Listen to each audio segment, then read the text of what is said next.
واحدة. تحية خاصة للصديق الأديب أمين سامي الذي تكرم باستضافتنا في هذا المكان السامي الذي سيده الكتاب.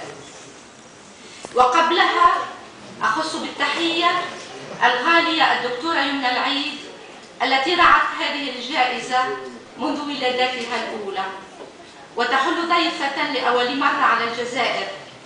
شكرا لها لأنها ساندتنا ورافقتنا وأعطتنا أغلى ما تملك من وقتها وجهدها.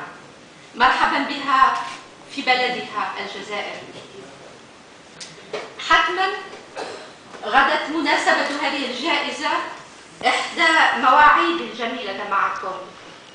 سعادتي كل سنتين بلقائكم لا تضاهيها إلا سعادة الفائزين بهذه الجائزة، ذلك أن الفوز بإبقاء هذه المبادرة حية على مدى 8 سنوات هي معجزة في حد ذاتها.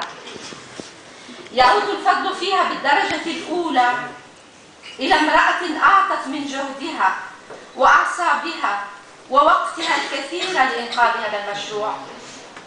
صدقا لا أعرف من أين جاءت الدكتورة آسيا موساي وسط مسؤولياتها الطبية المضنية بحكم اختصاصها في مرضى يأتونها غالبا في حالة احتضارهم